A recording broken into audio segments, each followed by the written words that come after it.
जी, hello दोस्तों, मैं हूँ कमर चीमा और दोस्तों जिस तरह कि आप देख रहे हैं मेरे साथ मौजूद हैं साजिद तार साहब।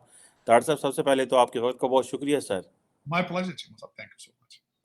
तार साहब हम अक्सर बात करते हैं कि पाकिस्तान के अंदर पॉलिटिक्स हो, इकोनॉमी हो, बिज़नेस हो, एलीट का कब्ज़ा है। अभी हाल ही में आपको पता है 3-4 स्टेट्स में इंडिया में इलेक्शन हुए तो जिसमें मध्य प्रदेश के अंदर अ, भारत के वज़ीर-ए-आज़म नरेंद्र मोदी ने एक ऐसे शख्स को चीफ मिनिस्टर लगाया है, मोहन यादव साहब, जिनके वालिद जो थे, वो टी सेलर थे। लेकिन खुद वो पीएचडी डॉक्टर हैं, उन्होंने बड़ी मेहनत की एजुकेशन मिनिस्टर बने और अभी उनको चीफ मिनिस्टर लगा दिया गया है। डॉक्टर साहब ये पाकिस्तान के अंदर जो एलीट है, ये क्यों अपॉर्च्युनिटी नहीं देती? हालाँकि वो ओबीसी कम्युनिटी से भी हैं, लेकिन ये पाकिस्तान की एलीट क्यों ऐसे लोगों को नहीं वो नीचे से ऊपर लेके आती? और क्यों हम जो है वो आम आदमी को समझते हैं और अपने घर से इक़्तिदार नहीं जाने देते?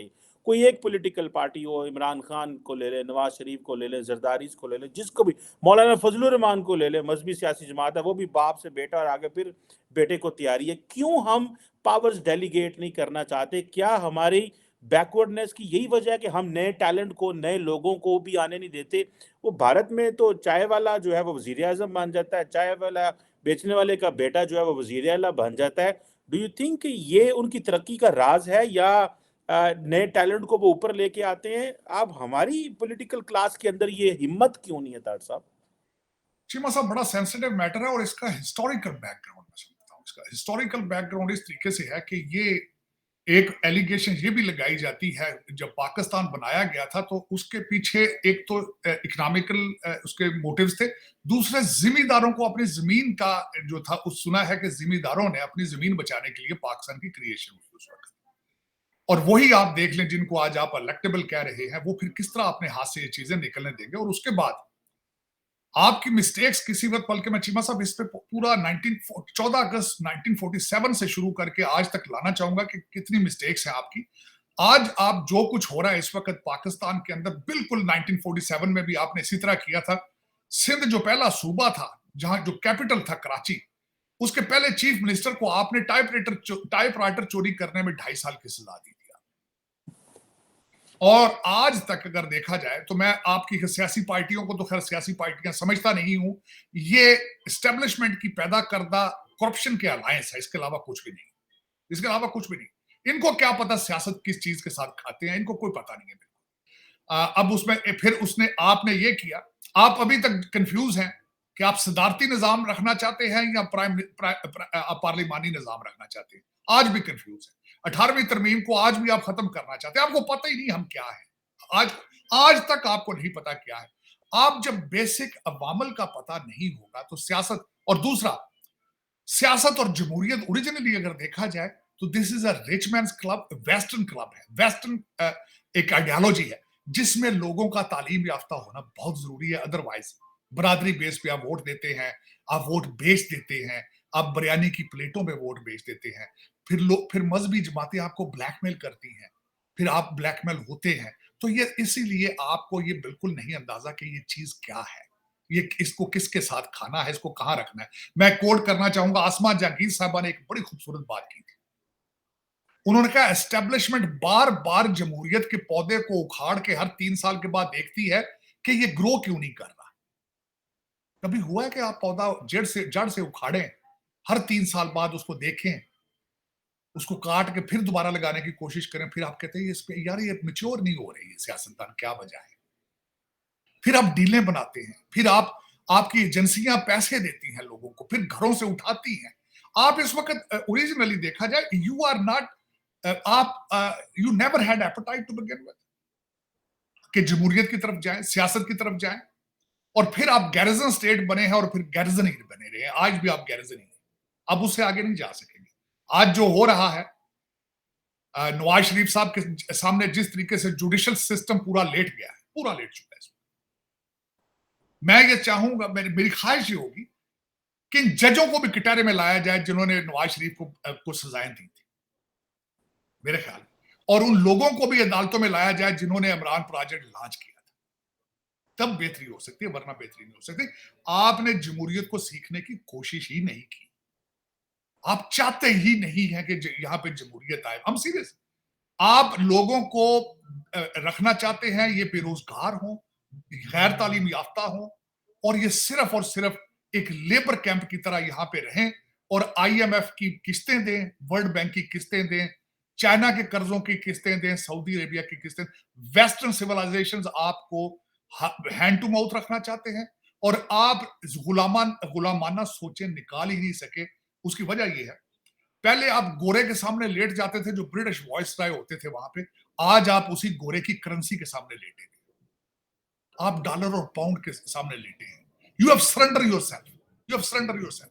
आपने कल परसों भी, मैं किसी जगह बात कर रहा था, उन्होंने कहा जी कश्मीर में 370 पे ये हो रहा है, ये हो रहा है, पाकिस्तान क्या कर रहा है? मैंने कहा we are not interested in Kashmir, we are only interested in properties in Dubai.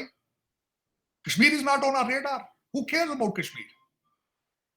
कौन किसको, आपने ना कवरेज देते हैं, ना आप बताते हैं लोगों को कि कौन भारत के अंदर, ये दूसरी दफा हुआ है। अमित शाह साहब ने खड़े होकर अपने असेंबली में ललकारा, किसी ने जवाब ही नहीं दिया, किसी ने खबर ही नहीं की है, खबर ही नहीं कवर की। आप ये समझते हैं कि अगर ये ARY जियो पे ये नहीं आएगा तो ये मसला है ही नहीं, और कौम भी सुती पे ही है लस्सी पी के, वो भी खुश है, वो भी खुश है। आप हाँ, चीमा साहब 21st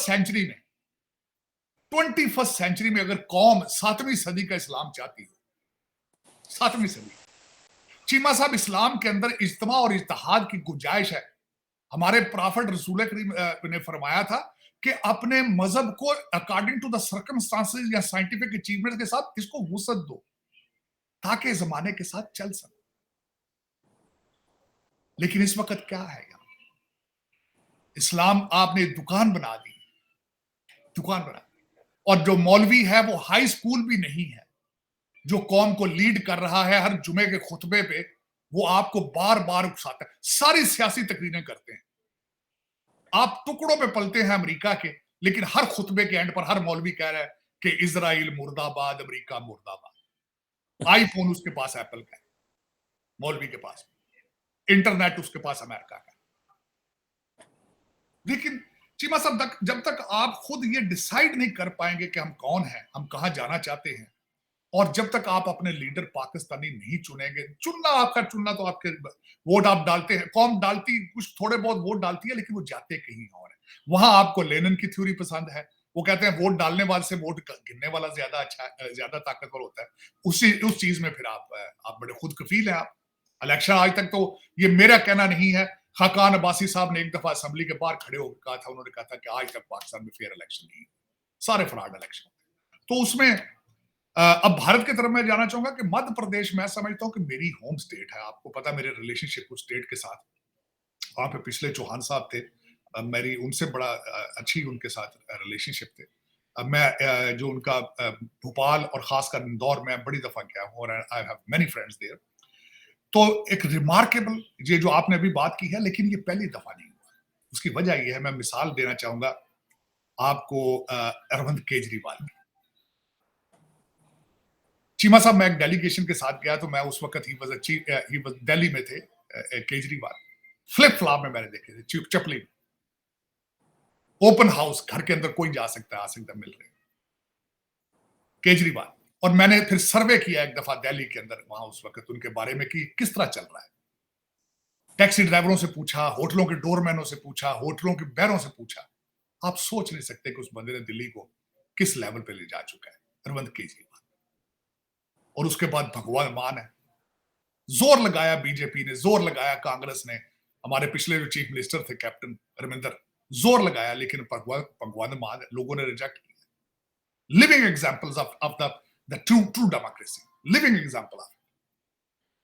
और फिर चीमा साहब, मैंने चौहान साहब जो कि मध्य प्रदेश से चीफ मिनिस्टर थे, मैं उनके बारे में भी सर्वे किया कि either he was involved in any kind of corruption, non, zero. वजह यह है चीमा साहब, हजूर लाहौर से 100 मील के फासले पे लोगों को लेगेसी का शौक है, लोगों को किरदार का शौक है। मैं उसमें जिस तरह मैंने मिसाल हमेशा देता हूं चीमा साहब, उनके जो पिछले चीफ ऑफ स्टाफ उनके आर्मी जनरल थे, जिनके बारे में वो मशहूर था, जिनके बाप भी आर्मी जनरल थे, और जिनका वो हमारे मेजर गुरुवारिया साहब ने घर का जाके वीडियो बना के भेजी थी। और मैं हमेशा ये कहता रहता हूँ कि हर पाकिस्तानी को चाहिए कि उसकी वीडियो देखे।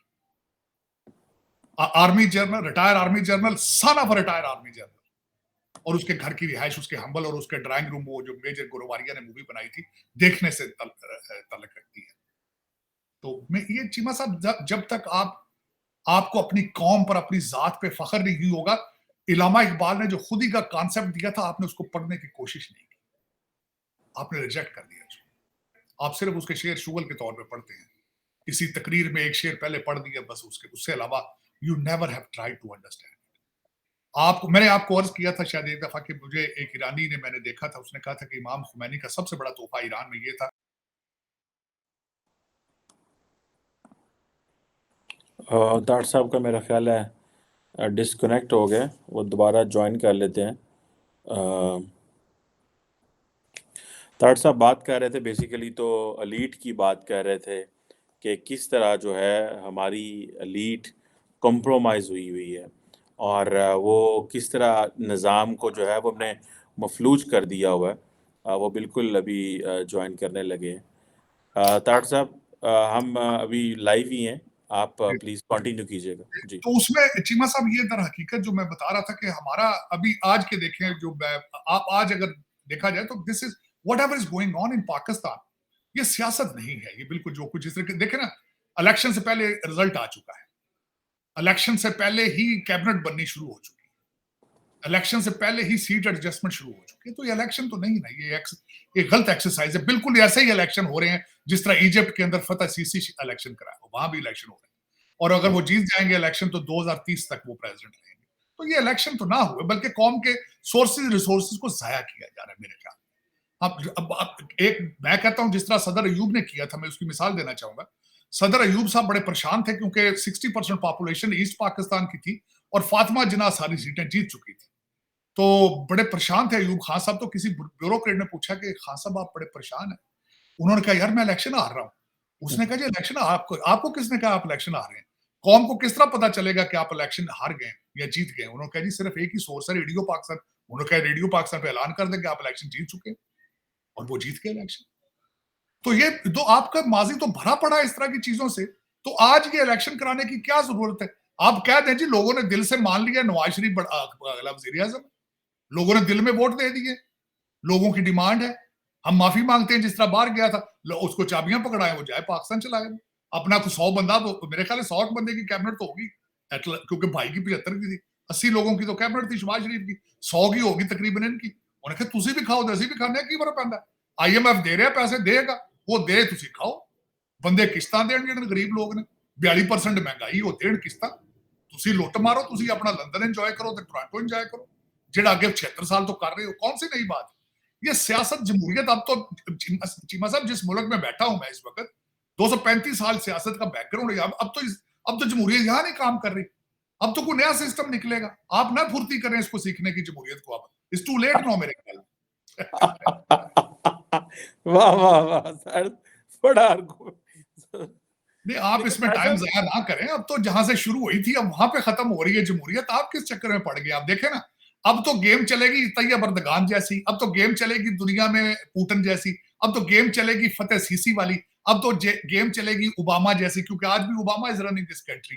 हालांकि वो अपने 8 साल पूरे कर गया, लेकिन उनको पता चल गया ना एस्टेब्लिशमेंट और एजेंसियां और डिपार्टमेंट ऑफ जस्टिस को किस तरह मैनिपुलेट करके गेम चलानी।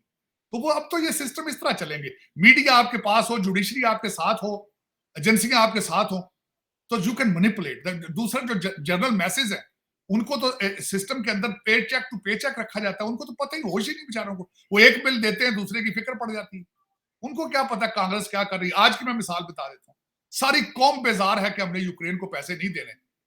हमारे बाबा जी ने $200 मिलियन उसके हाथ में रख दिया। यूलेस्की उसने कहा जी चलो कुछ नहीं, 200 मिलियन। मैंने शायद आपको बताया, पहले अर्ज किया था कि उसको 200 मिलियन इतनी क्यों इनको जल्दी पड़ी है देने की। वजह ये है, आस्टन लॉयड कौन है डिपार्टमेंट ऑफ हमारा जो डिफेंस सेक्रेटरी है, वो रेथियन कंपनी है, डिफेंस कॉन्ट्रैक्टर, वहां से आया है। टोनी बिल्किन कौन है? वो बोइंग का एडवाइजर है, कंसल्टेंट रहा है।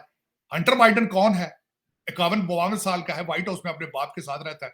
उसकी आज करप्शन की हियरिंग हो रही है। आज जो बाइडन है उसकी आज करप्शन की वजह से आज इम्पीचमेंट की हियरिंग हो रही है आज कांग्रेस के अंदर, लेकिन उसने 200 मिलियन डाल के चेक पकड़ा दिया। 15 मिलियन दिया है COP 28 को एनवायरमेंट के अगेंस्ट, जिसमें पूरे अमेरिका का कार्बन फुटप्रिंट जो है 29% है, लेकिन दिया 15 मिलियन है। जहां यूएई ने दिया 100 मिलियन, यूके जो बैंकरप्ट है उन्होंने भी 60 मिलियन दिया। लेकिन क्यों इंटरेस्टेड है सिर्फ वॉर्स में, क्यों इंटरेस्टेड है सिर्फ? वो करप्शन है। यूक्रेनी क्यों आया यहाँ पे? क्योंकि उनका वो भी करप्ट तरीन कंट्री है पूरे यूरोपियन यूनियन, करप्ट तरीन कंट्री। जो यहां से जा रहा है सारा लंदन और सारा दुबई जा रहा है, और ये भी दे रहे हैं क्योंकि किकबैक्स दे रहे हैं। तो इस तरह की जमहूरियतें अब आगे चल रही हैं, authoritarianism. So new system is rising. और तो आप तो पहले ही हाइब्रिड सिस्टम के आदी हो चुके हैं। तो अंतस्वाद आ गया हाइब्रिड सिस्टम का। खाकान अब्बासी ਦੇ ਜਿਸ ਵੇਲੇ ਨੂੰ ਤੁਸੀਂ ਝਾੜਿਆ ਸੀ, ਕਹਿੰਦੇ ਤੇ ਕੰਟੇਨਰ ਤੇ ਝਾੜਿਆ ਸੀ, ਉਸ ਤੋਂ ਬਾਅਦ ਤੁਸੀਂ ਪਿੱਛੇ ਮੁੜ ਕੇ ਵੇਖਿਆ ਹੀ ਨਹੀਂ, ਤੁਹਾਨੂੰ ਸਵਾਦ ਆ ਗਿਆ। ਤੁਸੀਂ ਕਹੇ ਯਾਰ ਇਹ ਕੰਮ ਹੀ ਬੜਾ ਯਾਰ, ਅੱਗੇ ਇੱਕ ਪਟਾਕ ਅੱਗੇ ਰੱਖੋ ਐਂ ਦੇ ਦੋ ਚਾਰ ਝੱਲੇ, ਜੁੱਤੀਆਂ ਇਹ ਖਾਣ ਕੌਮ ਦੀਆਂ ਤੇ ਮਲਾਈ ਅਸੀਂ ਖਾਵਾਂਗੇ। You are not interested in democracy, you are not interested in Pakistan। मेरे ख्याल में आपने ना तो पहले पाकिस्तान बनाया 1947 में, ना उसको चलाया है, ना चलाने की ख्वाहिश है। जो मेरी असेसमेंट है अकॉर्डिंग टू माई, जो मैं देख रहा हूं जिस तरीके से आप चल रहे हैं, जिस तरीके से आपका कोई फैसला नेशनल पाकिस्तान के इंटरेस्ट के लिए नहीं है, इंडिविजुअल आपके जातियात के फायदों के ऊपर चीजें चल रही हैं, तो आप चलाएं। क्योंकि मेरे ख्याल में अब आप जमहूरियत को सीखने की तकलीफ ना ही करें, क्योंकि अब तो ये सिस्टम जो है इस almost crippling. New systems will be coming in the future. अब वो किस तरह के सिस्टम आते हैं, मेरे ख्याल में जिस तरह अमेरिका के अंदर सोचा जा रहा है कि ये भी एक मैंने सुना है कॉन्सेप्ट कि president office of the presidency will be abolish eight the same time. वो काउंसिल को बना दी जाएगी, उसमें 2-4 काले हो जाएंगे, 2-4 गोरे हो जाएंगे, इस तरह के लोग बैठ के डिसीजन किया करेंगे फ्यूचर में। वोटिंग शूटिंग खत्म हो जाएगी मेरे ख्याल। This is what even the fictional things are going on talking about. क्योंकि देखें मेल इन वोटिंग, फिर उसके बाद वोटर रजिस्ट्रेशन, फिर वोटर आईडी, फिर उसमें जो सिस्टम को हैक कर लिया जाता है, चीजें कर ली जाती है। तो आप देखेंगे in the future voting is elections, fair elections is already fiction to begin with all over the world, is not only in Pakistan. The phenomenon is international phenomenon. तट साहब, पाकिस्तान की आर्मी चीफ अमेरिका के अंदर मौजूद है, और आज एक डॉन की इम्पोर्टेंट स्टोरी आई थी कि आर्मी चीफ वाशिंगटन में और यूएस रीअफर्म करता है पाकिस्तान एलाई स्टेटस। इमरान खान ने ताल्लुकात को ख़राब करने की कोशिश की थी for the sake of that. तट साहब, आपको पता है अमेरिका पाकिस्तान के लिए बड़ा इंपॉर्टेंट एक इत्तेहादी है, और हमें बड़ी सपोर्ट चाहिए हर वक्त, मिलिट्री इक्विपमेंट। असल में हमें जो इस वक्त जो सपोर्ट चाहिए वो मेरा ख्याल है, एक तो सारे उनके वोट हैं उधर उसमें क्या नाम है उसका, जहाँ से IMF में वोट ज़्यादा हैं, एंड देन फिर उनकी जो एक कंपेन, जब वो अमेरिका साथ देता है किसी मुल्क का कि जी दहशतगर्दी के हवाले से, जैसे अफ़गानिस्तान में आजकल पाकिस्तान पे हमले डेली हो रहे हैं, उनको वेपन्स दिए जा रहे हैं, फ्रीडम है। हाउ डू यू सी कि ये कैसे मज़ीद सीमेंट कर सकता है पाक अमेरिका ताल्लुकात को? इस पे ज़रा थोड़ा कमेंट करेंगे। जनरल बाजवा आपको पता है 1.5 साल पहले आए थे, अभी जनरल मुनीर आए हैं। तो how do you see this? आज डॉन की स्टोरी है कि जो एलआई का स्टेटस है उसको रीअफर्म किया जा रहा है। इट मींस कि they are engaging. Lloyd Austin से भी उनकी मुलाकात हो रही है, लेकिन अभी तक कोई तस्वीरें वगैरह जारी नहीं हुई। चीमा साहब, यहाँ मैं इस पे बोलने से पहले आपको बताना चाहूंगा कि अमेरिका के सदूर 5 थे जो आज तक पाकिस्तान गए। वो पांचों के पांचों उस दौर में गए जब पाकिस्तान में मिलिट्री डिक्टेटर थे। तो इस एक चीज से ही आपको अंदाजा लगा लेना चाहिए कि what is the desire of Americans, matter of fact, how sincere they are with the democracy और द फ्रीडम और द ह्यूमन राइट्स। अब उसमें जो मैं बताना चाहूंगा कि इस वक्त एक थोड़ा सा पाज सा आया है इंडिया और अमेरिका रिलेशनशिप में, थोड़ा सा पाज है। और मेरा ख्याल है उससे पाकिस्तान के जो फॉरेन रिलेशन है with America, you are cashing that. जो एक विंडो आई थी, उस विंडो में आपने उसको विंडो को खोल के झांकना शुरू कर दिया है। लेकिन उसका मोटिव यही है, डॉलर ही है उसके। ये आपने बिल्कुल सही फरमाया, क्योंकि IMF की सबसे ज्यादा फंडिंग अमेरिका करता है। ओरिजिनली आप कह सकते हैं कि it is an American organisation. अब वो पास इंडिया अमेरिका रिलेशनशिप में क्या है, वो आपको उसको मैं 2-4 चीजों में डिफाइन करने की कोशिश करूंगा। या तो एक इंडिया की इकोनॉमी है जो दुनिया के लिए अलार्मिंग है इस वक्त, वेस्टर्न सिविलाइजेशन के लिए 7.8% को जा रहे हैं, और अमेरिका कभी नहीं चाहेगा कि एक दूसरा मुल्क जो है वो उसका पैरेलल एक सुपर पावर का स्टेटस जल्दी गेन कर जाए। एक तो ये परेशानी है उनकी। दूसरा, अल्टीमेटली अगर सारी दुनिया का आप और मैं बैठ के बात कर रहे हैं कि भारतीय diaspora is the strongest diaspora in Washington DC, तो अल्टीमेटली ये अमेरिकन के लिए भी कुछ के लिए कंसर्न होना ये है। बल्कि फिर उसके बाद इन्होंने एक चीज बनी है जो खालिस्तानी मूवमेंट पिछले दिनों चली है। अभी रिसेंटली अगर देखा जाए तो क्रिस्टोफर रे जो है FBI के चीफ, वो आज या कल वापस आए हैं भारत का दौरा करके। तो उसमें उनके दौरे के बारे में इस वक्त काफी चैटर्स हैं वाशिंगटन डीसी में कि उन्होंने जाके वो जे नेबर का मर्डर कनाडा में वो डिस्कस किया है, पन्नू साहब के ऊपर जो वो गुप्ता साहब का है वो डिस्कस किया, लेकिन इंडियन जो है वो भी they are tough not at the same time, और दे आर पावरफुल। देखें, चीजें पावरफुल, कॉन्फिडेंस तब आता है जब आपको इन हाउस कॉन्फिडेंस का आप लोगों का सपोर्ट हासिल हो और इकोनॉमी आपके हाथ में हो, तो फिर आप बातें सारी आ जाती हैं, फिर नजाकत आ जाती है। उन्होंने बल्कि उल्टा कहा है कि हमें, आप आज तक हमारे जो खालिस्तानी लोग जिन्होंने कैलिफोर्निया में हमारी एम्बेसी पर अटैक किया था, आपने उसको सीरियस नहीं लिया। आपके वहां पे जो चीजें खालिस्तानी ग्रो कर रहे हैं, आप you have never shared intelligence with us, we need that data, we need that information. So you are not doing your homework at the same time। ये जवाब उनको दिया गया क्रिस्टोफर रे वहां से।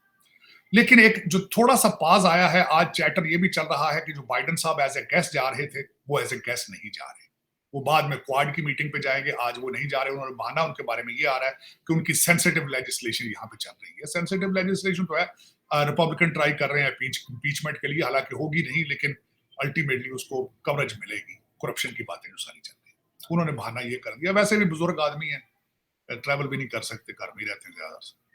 लेकिन चीमा साहब, उसका फायदा आपने ये उठाया कि आर्मी चीफ साहब यहाँ आ गए। आर्मी चीफ साहब, मैंने आपको बताया था कि ये एक तो दोहा एग्रीमेंट की बात करेंगे कि TTP दोहा एग्रीमेंट की खिलाफवर्जी कर रहे हैं तालिबान, और हमारे जिस तरह अटैक हो रहे हैं बार बार, अगले दिन भी आपके 29 फौजी मारे गए डेरा इसमें। दूसरा, अमेरिकन असला जो आप छोड़ के आए थे वो भी हमारे खिलाफ इस्तेमाल हो रहा है, ये भी कंप्लेन करेंगे। और फिर उसके बाद अल्टीमेटली जो इस वक्त एलिगेशंस हैं कि राह ने पाकिस्तान में 18 से 20 लोगों को मारा मरवाया, वो भी बातें करेंगे। तो ये सारी बातें करेंगे, अपने केस बनाएंगे, लेकिन बॉटम लाइन यही होगी कि कोई जेडे साडे F-16 ने उन्होंने पैंचर पूंचर लाने वाले पैसे उनके बहाने में दे दें और कुछ इक्विपमेंट दे दें, और क्या लेना है, और अमेरिका क्या कर सकता है। और वो उसके बारे में ये है कि अब अमेरिका के पास वो जूस नहीं बचा जो कल पहले कभी होता था कि गप्फे दे दिया, इन्हें बिलियन तू ले जा, इन्हें बिलियन तू ले जा। आज यूक्रेन की वार वाला वो बंदा यहाँ परेशान है, वो कहता है यार मैंने भी प्रॉपर्टी लेनी थी दुबई में, तो आप पैसे दें थोड़े, तो हमने बयाना तो दिया था आपने, फिर उसके बाद आपने दिया नहीं है, तो हमारे बच्चे भूखे बैठे हैं लंदन में। तो इसी तरह के आपके भी वजूहात हैं, और लेकिन अमेरिका के पास वो उतना जूस है नहीं जितना आप एक्सपेक्ट कर रहे हैं, ये जो आप लेंगे। लेकिन आर्मी चीफ इज हियर, और उसको सपोर्ट लेकर जाएंगे अपने लिए, और जो सिस्टम वो खुद चाहते हैं जिस तरह का, उसके लिए सिस्टम की सपोर्ट लेके जाएंगे। और American they are with them. जिस तरह मैंने आपको बताया कि अमेरिका के लिए फेवरेबल यही होता है पाकिस्तान के हवाले से और इजिप्ट के हवाले से कि वहां पे डिक्टेटर, स्ट्रॉन्ग डिक्टेटर हो who can deliver something. Pervez Musharraf के साथ लवी डवी थे because Pervez Musharraf used to deliver. तो वो लेकिन तार साहब, हमारी तो फौज ये कह रही है, चीफ भी ये कह रहे हैं कि डेमोक्रेसी हमको सपोर्ट करते हैं, ऑल दैट। ये तो इमरान खान ने विच लोचतालता सारा मामलात खराब कर दिए। वो अगर ना वो करते तो मामलात तो ठीक थे हमारे अमेरिका के साथ। कोई चीमा साहब, फौज किस तरह, इमरान खान भी खुद फौज का बंदा था। आप किस तरह कह सकते हैं कि फौजी डेमोक्रेसी के हक में है? फौजी डेमोक्रेसी के तो, जिस तरह मैंने पहले अर्ज किया कि आसमा जहांगीर कहती है हर 3 साल बाद पौधे को उखाड़ के देखते हैं कि ग्रो क्यों नहीं कर रहा है। मुझे ये बताएं ना कि पाकिस्तान में चिड़िया पर मार सकती है इनकी मर्जी के बगैर? वो तो मुझे ये बता, देखे ना पिछले सारे सिस्टम इनके क्रिएट किए हुए, बाजवा साहब और फैज जो कुछ करते रहे हैं, वो तो दोनों मालिक थे। वो तो 3 ही तो बंदे मालिक थे पाकिस्तान के, एक मलक रियाज है, एक जनरल फैज है, और एक अपना बाजवा साहब। ये तीनों बंदों से क्वेश्चन होना है। ओ यार, वैसे ही मजाक नहीं पूछ लो भाजन की कीता सी कसूर पाकिस्तान में ਤੁਹਾਡਾ, मजाक नहीं पूछ लो, करना कुछ ना कुछ नहीं, कुछ ना छेड़ भी सकते हो, मजाक नहीं पूछ लो भाजन की कसूर सी 25 करोड़ बंदे उड़ा के रख दिते ने पढ़ ਤੇ ਤੁਹਾਨੂੰ ਇਹ ਕੀ ਸ਼ੌਕ ਪਿਆ? सर साहब, वो इमरान खान लैके आए सन, को सीधे राह पवेगा, को क्लीन बंदा है, करप्ट नहीं है, वो उल्टा उन्होंने हथी पै गया। तो वो फिर उन्होंने की करना सी, उन्होंने कहा ठीक है फिर हम तो ਕਹਿੰਦੇ ਮਾਝੇ ਨੂੰ ਗਾਮਾ ਪੈ ਗਿਆ। ਫਿਰ ਗੱਲ ਤੇ ਇੰਜ ਹੀ ਹੈ। ਲੇਕਿਨ ਚੀਮਾ ਸਾਹਿਬ, तर हकीकत देखें मैं खिलाफ नहीं हूं इस चीज के। मैं तो हमेशा ये कहता हूं फौजी भी हमारे भाई हैं, हमारे रिश्तेदार हैं।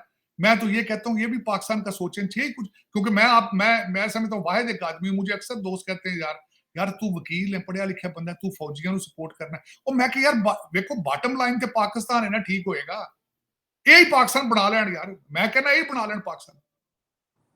मैं बॉटम लाइन तो ये ना, मेरा मुल्क है, खुशहाल हो, पढ़ाई लोग पढ़ें। ये जो सिर्फ 5-7 हजार लोग लूट रहे हैं, इनके बच्चे पढ़ रहे हैं लंदन, इसी तरह की पढ़ाई वहां शुरू हो जाए, बच्चे पढ़े, मुस्तकबिल आप कंपीट करें नॉलेज के बगैर। इस वक्त गुजारा नहीं है एजुकेशन के बगैर चीमा साहब। इस वक्त आगे जो दौर चल रहा है वो पहले गुजारा हो गया जड़ा होना सी, अब गुजारा नहीं हो रहा जब तक आप एजुकेटेड नहीं है। आप ये सोचे ना कि आर्टिफिशियल इंटेलिजेंस के बगैर आप चल जाएंगे। आप जिस तरह ये आप सारा दिन उर्दू में ट्वीटें करते हैं, जिहाद 7वीं सदी का चाहते हैं, हारून शीत के ख्वाब देखते हैं, पता नहीं खुलफा राशिदीन के दौर में जाना चाहते हैं, पता नहीं। मैं कहता हूँ कि उनसे प्यार अपनी जगह रखो, लेकिन तरक्की तो करो यार। अंग्रेजी कर लो ट्रांसलेट जी करनी है चीजें, उधर नहीं जाते आप। आज मुझे सख्त अफसोस है चीमा साहब, मैं आज दुख के साथ कहूंगा, आज ना सिर्फ आप बल्कि सारी इस्लामिक कंट्रीज। मैं एक नजर सुबह मेरी गुजरी चीज कि हिरोशिमा के ऊपर 13,000 टन असला इस्तेमाल किया गया था। हिरोशिमा के ऊपर जब बम मारा था 13,000 टन था असला। गाजा के ऊपर आज की डेट तक 12,000 टन फेंका जा चुका है, 12,000।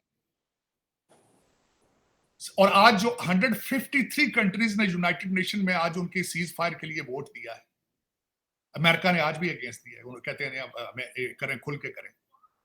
और उनके इख्तलाफ चल रहे हैं। जो बाइडन ने पूरी सपोर्ट नहीं दे रहे, खिलाफ है इसके, कहते हैं सीज फायर करें, लेकिन 18 दिन अभी कहते हैं ले लो, 18 दिन मारने मार लो, हम एंड ऑफ द ईयर हम अपनी सपोर्ट बंद करेंगे। अमेरिकन ये कह रहे हैं। और उधर वो जो बीबी नेतन्याहू उन्होंने कहा, उसने कहा कि हम ना गाजा को हमास्तान बनने देंगे, ना फतेस्तान बनने देंगे। मतलब ये कि हम खुद चलाएंगे। तो बाइडन आप आज आप किधर है सारे? आज दुनिया का सेकंड बिगेस्ट रिलीजन कहां है आप? कहां है आप? आपकी कोई पोजीशनिंग है? मैं दुख के साथ ही कहूंगा, मेरे साथ कोई डिबेट करे। आप अपने मुल्कों में, जिन मुल्कों में रहते हैं, वहां भी आप जलील हो रहे हैं और बाहर भी जलील हो रहे हैं। क्यों हो रहे हैं जलील? क्योंकि जब आपके ऊपर जो रूलर बैठे हैं वही आपको लूट रहे हैं। आपके जो 5 जिस रूलिंग लीड की जहां से हमने बात शुरू की थी, वही आपको मार रहे हैं। वो बल्कि ब्रिटिशों से, जो ब्रिटिश आपके रूलर थे, कानूनी थे ब्रिटिश, उनसे भी ज्यादा जालिम है वो जो आपके पास रूलर इस वक्त बैठे हैं। ये जो आपके लोअर मिडिल क्लास के बच्चे सीएसएस करके आके बदले ले रहे हैं पाकिस्तान से, ये उन ब्रिटिशों से भी बुरे हैं मेरी नजर। और रिश्वत इन्नी नहीं सन लैंदे सरकार हो ਜਿਹੜੀ ਇਹਨਾਂ ਨੇ ਅੰਨੀ ਪਾਈ। ਇਹਨਾਂ ਨੂੰ ਲੰਦਨ ਜਿਹੜੇ ਮਕਾਨ ਚਾਹੀਦੇ ਨੇ ਤੁਹਾਡੇ ਸੀਐਸਐਸ ਅਫਸਰਾਂ ਨੂੰ, ਤੁਹਾਡਾ ਬੋਨ ਮੈਰੋ ਚੋਂ ਕੱਢ ਕੇ ਜਾਣਗੇ। खून ਤੇ ਅੱਗੇ पे ਚੂਸਦੇ, खून ਤੇ ਰਹੇ ਹੀ ਨਹੀਂ, ਇਹ ਤੇ ਤੁਹਾਨੂੰ ਖਾ ਕੇ ਜਾਣੇ। लेकिन चीमा साहब, लेकिन वो भी पाकिस्तानी ने, साढ़े बच्चे ने वो। मैं कौन सा कह रहा हूं कि फ्रेंच है वो। पाकिस्तान को लूटने वाला, पाकिस्तान को तबाह करने वाला हर बंदा एक जाली पाकिस्तानी, एक फेक पाकिस्तानी बराए नेम, जब तक उसको बाहर का पासपोर्ट नहीं मिलता। आपने दुनिया के पासपोर्ट, इस वक्त आपके फैशन बन चुका है। शहीदे ने रूलिंग एलीट वाले अब दूसरे मुल्कों के पासपोर्ट ले रहे हैं। दुबई में दफ्तर जाते खुले, हर मुल्क के लाख डॉलर, 50,000 डॉलर देते हैं, दूसरा पासपोर्ट ले लेंगे। माल्टा का लै रहे हैं पासपोर्ट, कभी ग्रनाडा का लै रहे, कि डोमिनिका का लै रहे हैं पासपोर्ट। फैशन है इस वक्त। कुछ शर्म कर नहीं, पता नहीं किस। मैं हैरान होता रहा कि मैटल दे तुसी बने हो यार, कि पत्थर दे बने हो तुसी लोग। कोई कहते नहीं यार, कुछ शर्म आ जाए। कोई, मेरा मकसद है कोई हया आ जाए कि हमने मरना है, हमने जान देनी है ना। साढ़े सारे ते मुसलमान वाले ने, लेकिन कोई एक इस्लाम वाली बात ही नहीं हमारे, दूर से भी नहीं गुजरा इस्लाम नजदीक। ना मुसलमान है ना पाकिस्तानी है। मैं तो कई दफा सोचता हम शायद इंसान भी हैं या नहीं, हम हैं क्या? सही बात कर रहे हैं डॉक्टर साहब। वो जो नेशनलिज्म की कमी है हमारे अंदर, वो नहीं, नेशनलिज्म चीमा साहब आपके, चलो मान ली ना आपके अंदर नेशनलिज्म नहीं। जो इस वक्त गाजा में हो रहा है, कोई है किसी के माथे पर बल? और सेकंड बिगेस्ट रिलीजन है। एवरेज जब 1500 से 2000 बंदा डेली बेस पे मारना एवरेज चल रही। जिन्हों को पैसे नहीं, वो ही नहीं कुछ कर सकते, तो हम तो फिर हमने क्या करना है? जब वो के साथ खड़े होकर जवाब उसके साथ, खैर आपके तो पोजीशन ही नहीं ना, आप तो अपने साथ ही नहीं खड़े, किसी के साथ क्या खड़े होना आपने? आपको तो टीटीपी लै दे गई है ना, डेरा इस्माइल खान से मार के थोड़ा बहुत ही बंदा मार। आप भी तो हालत गजा में ही है ऑलमोस्ट। आपके क्या हालात है? लेकिन ये अरबे दूजे ने जेडे मेरे बैठे ने कतरी ते कुवैती ते सऊदी ते जेडे जिनके 70 बच्चे हैं 18 बीवियों से कम ही हो रहे हैं उनको नहीं सारी दिहाड़ी सुबह शाम बच्चे ही बना रहे हैं बस टीके ला रहे हैं दवाइयां खा रहे हैं बच्चे बना रहे हैं होश ही कोनी जानवरों वाली जिंदगी को जिंदगी यार इन्ने पैसे एक स्कूल तक नहीं बनाया इन्होंने उत्ते मिडल ईस्ट दे विच एक हस्पताल तक नहीं बना सके जहां ये अपना इलाज करा सके आज भी मैं जिस शहर बैठा हूं यहां आते हैं जाना आपकर में वहां इन्होंने ब्लॉक बना दिए बड़े बड़े अंदर इनके बादशाहों की तस्वीरें लगी उन ब्लॉकों के अंदर जो कतर ने बनाए हर यूनिवर्सिटी में हार्वर्ड में सारी हर जगह पे एक कतरी बिलियंस डॉलर्स दे रहे हैं उनको अपनी जगह नहीं वहां बनाया आप अन्य नजर 70 बच्चा बना रहे हैं खुदा का खौफ कुछ खुदा का खौफ और लहदे और 1500 2000 फलस्तीनी रोज डेली बेस पे मार रहे हैं ये दादे करते फिर जी मजाक खुद मेरा मतलब कुछ होता है कि यार चलो प्रोटेस्ट ही कर लो यार को यार ਅਸੀਂ तेल नहीं देंगे यार ਤੁਹਾਨੂੰ सिर्फ यार ਸਾਡੇ ਨਾਲ ਤੁਸੀਂ मार रहे हो भाई कोई एक स्टेप नहीं ले सके एज ए स्ट्रॉन्ग एज एक जो है ना यूनाइटेड स्टेप एक भी नहीं आया था साहब ਉਹ ਸਰਕਾਰ ਹੁਣ ਤੇ ਇਹਨਾਂ ਨਾਲੋਂ ਤੇ ਅਮਰੀਕਾ ਚੰਗਾ ਜੇ ਉਹਨਾਂ ਨੇ ਕਹਿਤਾ ਯਾਰ ਬਸ ਕਰੋ ਅਸੀਂ ਪਹਿਲੀ ਜਨਵਰੀ ਤੋਂ ਬਾਅਦ ਅਸੀਂ ਸਪੋਰਟ ਨਹੀਂ ਕਰਾਂਗੇ ਤੁਹਾਡੇ ਨਾਲੋਂ ਤਾਂ ਅਮਰੀਕਾ ਚੰਗਾ ਹੈ मैं तो गलत है आज मैं शर्मिंदा होया 153 कंट्रीज ने वोट दिया है सीज फायर के लिए अमेरिका ने नहीं दिया उसने वोट मुझे अफसोस था लेकिन साथ में इस बात में खुश हूं कि इन्होंने कह दिया कि 1 जनवरी के बाद हम सपोर्ट नहीं करेंगे तुम्हारी जान लेकिन ये कि आप लोगों के पास तो कुछ भी नहीं आप तो इंटरेस्टेड ही नहीं आप अपने आप में इंटरेस्टेड ही नहीं किसी को क्या बचाना है आप बिल्कुल सही कह रहे हैं तार साहब हम अपने आप में इंटरेस्टेड नहीं है वो हमें वो जज्बा ही नहीं है हम आगे बाहर जा रहे हैं पासपोर्ट ले रहे हैं दूसरी दुनिया को डिस्कवर करना अपना पैसा बाहर फेंक रहे हैं तार साहब वो खबर आई थी कि पाकिस्तान में आजकल नया तमाशा देखें सोलर पैनल इंपोर्ट कर रहे हैं उसकी गार में मनी लॉन्ड्रिंग कर रहे हैं मतलब लेट्स से अगर सोलर पैनल 100 रुपए का फॉर एग्जांपल तो हम 200 रुपए बाहर बेच रहे हैं जी कि हमें दो और बाहर से भी जो सोलर पैनल ला रहे हैं वही कंपनी ले बेच रही है जो इथे इंपोर्ट कर रही है और इसी खाते में जो पैसा डॉलर है बाहर भेज रहे हैं देखो तुसी इमेजिन हुकूमत दे बैंकों के जरिए मनी लॉन्ड्रिंग कर रहे हैं सर मैं कहता हूं स्टेट डिपार्टमेंट को पता चल जाए कि आप इतने तेज हैं वो हो सकता है आपको इधर सेक्रेटरी रख लें आपको सेक्रेटरी स्टेट बना दे आपको वर्ल्ड बैंक का चेयरमैन बना दे आपको उनको तो पता ही नहीं कि 2 नंबरी में आप मास्टर कितने आप इतने इनोवेटिव है ये चीनी का काम देख लें पहले बाहर भेजते हैं फिर रिपोर्ट कर लेते हैं